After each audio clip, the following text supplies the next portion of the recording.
Hello friends, welcome to knowledge seekers guys. तो इस video में मैं आपको बताने वाला हूँ इंपॉर्टेंट डॉक्यूमेंट्स के बारे में जो आपको लगेंगे जब आप कॉलेजेस में फिजिकली अपना एडमिशन कंफर्म करने के लिए जाओगे।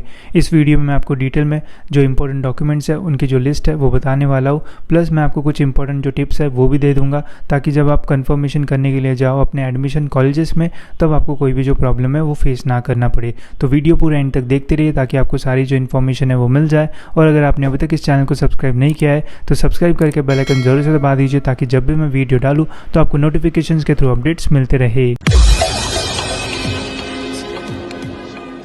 तो चलिए गाइस देखते हैं इंपॉर्टेंट डॉक्यूमेंट्स की लिस्ट। तो पहले पेज में मैंने जितने भी डॉक्यूमेंट्स मेंशन किए हैं ये ऑलमोस्ट सभी स्टूडेंट्स को लगने वाला है, तो ये ज़रूर से ध्यान से देखना।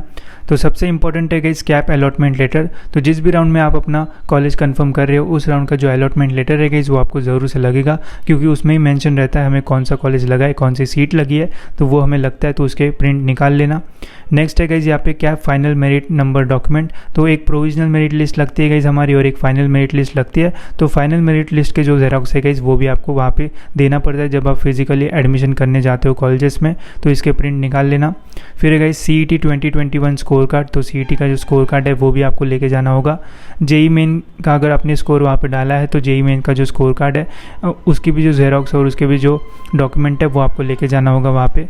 फिर है गाइस 12th की मार्कशीट। तो 12th की मार्कशीट भी आपको लेके जाना है। अब इसमें ध्यान रखना गाइस 12th की मार्कशीट या फिर ऐसे कोई भी मार्कशीट लेके अगर आप जा रहे हो तो उसकी जो ओरिजिनल कॉपी है वो भी आपको वहाँ पे लेके जाना पड़ता है, प्लस उसके जो जेरॉक्स कॉपी है वो भी आपको वहाँ पे जो है वो लेके जाना है, ठीक है। और ऐसे डॉक्यूमेंट जिनके आपके पास ओरिजिनल कॉपी और जेरॉक्स है तो वो सभी ओरिजिनल प्लस उनके जो जेरॉक्स है वो हमें वहाँ पे दिखाना पड़ता है, ठीक है। तो ओरिजिनल लेके जाना बिल्कुल भी मत भूलना, बस जेरॉक्स लेके जाओगे तो आपको वापस आना पड़ेगा, इसका ज़रूर से ध्यान रखना, ठीक है। फिर नेक्स्ट है गाइस HSC लिविंग सर्टिफिकेट। तो इसका भी जो ओरिजिनल प्लस जेरॉक्स है वो आपको लेके जाना होगा। 10th के जो मार्कशीट है इसका भी ओरिजिनल प्लस जेरॉक्स। 10th का हमारे पास एक डिप्लोमा भी होता है वो भी लेके जाना, ओरिजिनल प्लस उसका जेरॉक्स। एंड देन है गाइस नेशनलिटी सर्टिफिकेट। ये भी आप ओरिजिनल प्लस इसका जो जेरॉक्स है वो लेके जा सकते हो। डोमिसाइल सर्टिफिकेट, इसका भी ओरिजिनल प्लस जेरॉक्स। और नेक्स्ट है गाइस आधार कार्ड। तो आइडेंटिटी के लिए आधार कार्ड लगता है तो इसका फोटोकॉपी और ओरिजिनल भी आप लेके जा सकते हो। और one of the most important अपने जो फोटोग्राफ्स है गाइस वो भी ज़रूर लेके जाना। ये काफ़ी सारे जो लोग हैं वो भूल जाते हैं लेके जाना, तो इसको भी ज़रूर से लेके जाना, ठीक है। अब एक इंपॉर्टेंट बात गाइस मैं आपको बताता हूँ कि जब आप एडमिशन कंफर्मेशन करने के लिए जाओगे फिजिकल कॉलेज में तो वहाँ पे आपको जो इंपॉर्टेंट डॉक्यूमेंट्स है वो सबमिट करना पड़ता है। वो कॉलेज कुछ जिन दिनों के लिए रखते हैं, ठीक है। तो आपके जो ओरिजिनल डॉक्यूमेंट्स है वो उनके पास रहेंगे, तो जो ओरिजिनल डॉक्यूमेंट्स है उनके पहले से जो जेरॉक्स है वो निकाल के रख लेना और कुछ जो जेरॉक्स है वो पहले से अपने पास रख लेना, क्योंकि डॉक्यूमेंट्स का भी कभी भी जो काम है वो आता है और बाद में जो कॉलेज से वो हमें जो डॉक्यूमेंट्स है वो वापस दे देते हैं, ठीक है। तो इसका ज़रूर से ध्यान रखना। जब मैंने एडमिशन किया था तो मेरे साथ भी ऐसे ही हुआ था, तो पहले से जो जेरॉक्स है गाइस वो ज़्यादा निकाल के रख लेना ताकि आपके पास भी कुछ जो कॉपीज़ है वो रहे और आपको फर्दर जो कोई भी जो प्रॉब्लम है वो ना आए, ठीक है। तो ऐसे कुछ डॉक्यूमेंट्स थे गाइस जो ऑलमोस्ट सभी स्टूडेंट्स को मैंडेटरी रहते हैं। अब बात करते हैं गाइस कुछ ऐसे डॉक्यूमेंट्स के बारे में जो कैटेगरी स्टूडेंट्स या फिर माइनॉरिटी स्टूडेंट्स को लगते हैं, ठीक है। इसलिए मैंने यहाँ पे इफ़ एप्लीकेबल लिखा हुआ है, ठीक है। तो जो कैटेगरी स्टूडेंट्स होते हैं उन्हें जो कास्ट सर्टिफिकेट है वो लगती है, वो भी आपको ओरिजिनल प्लस जेरॉक्स लेके जाना होगा।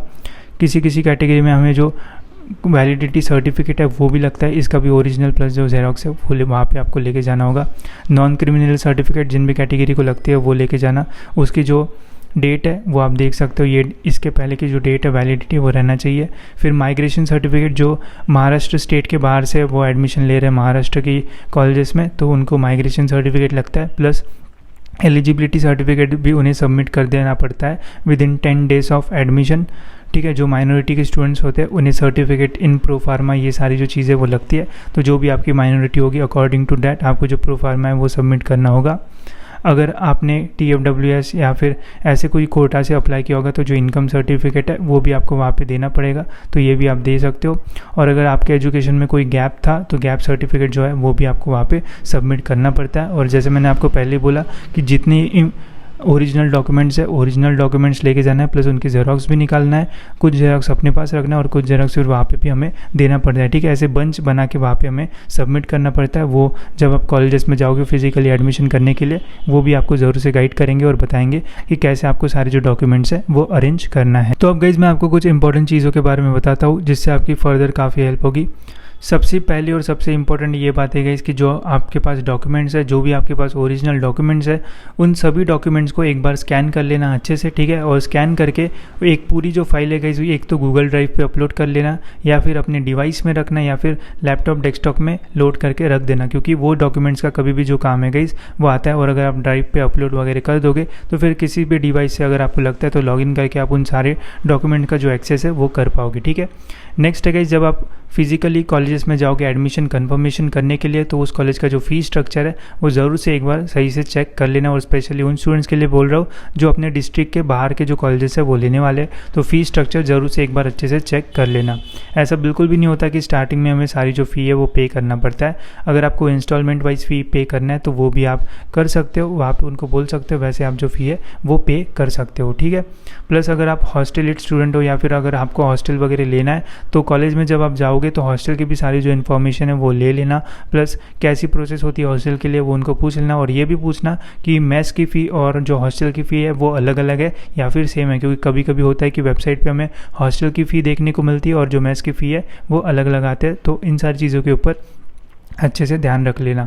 और जैसे मैंने आपको 3-4 बार पहले ही बताया कि जब आप डॉक्यूमेंट्स लेके जाओगे तो जो डॉक्यूमेंट्स वगैरह है वो आपको ओरिजिनल प्लस जेरॉक्स कॉपी है वो लेके जाना तो है ही, बट आप जब डॉक्यूमेंट्स लेके जाओगे तो उन डॉक्यूमेंट्स को एक अच्छी सी जो फाइल है उसमें लेके जाना, क्योंकि मैंने काफ़ी बार देखा है कि जब स्टूडेंट्स वगैरह आते हैं तो उनसे काफ़ी सारे जो डॉक्यूमेंट्स है वो गलती से मिसप्लेस हो जाते हैं या फिर ऐसा कुछ हो जाता है जिनकी वजह से उनको फर्दर काफ़ी जो प्रॉब्लम्स है वो होते हैं। तो एक अच्छी सी फाइल बना लेना, जैसे फोल्डर फाइल आते हैं उसमें एक डॉक्यूमेंट प्लस उसके जो जेरॉक्स कॉपी है वो ऐसे अच्छे से अगर आप अरेंज करके जाओगे तो आपको फिर कोई भी जो प्रॉब्लम है वो नहीं आएगा, ठीक है। बाकी सारी जो चीज़ें गाइस वो तो आपको पता ही है, प्लस डॉक्यूमेंट्स की जो लिस्ट है वो भी मैंने आपको बता दी है। तो होप सो गाइस आपको सारी जो चीज़ है वो समझ में आ गई होगी। अगर कोई भी डाउट होता है तो आप मुझे इंस्टाग्राम या फिर जो कमेंट बॉक्स है वहाँ पे पूछ सकते हो। मैं ज़रूर ट्राई करूँगा कि आपके सभी क्वेश्चन के जो आंसर है वो कर दूँ, ठीक है। तो इस वीडियो में इतना ही। होप सो आपको ये वीडियो इन्फॉर्मेटिव लगा होगा।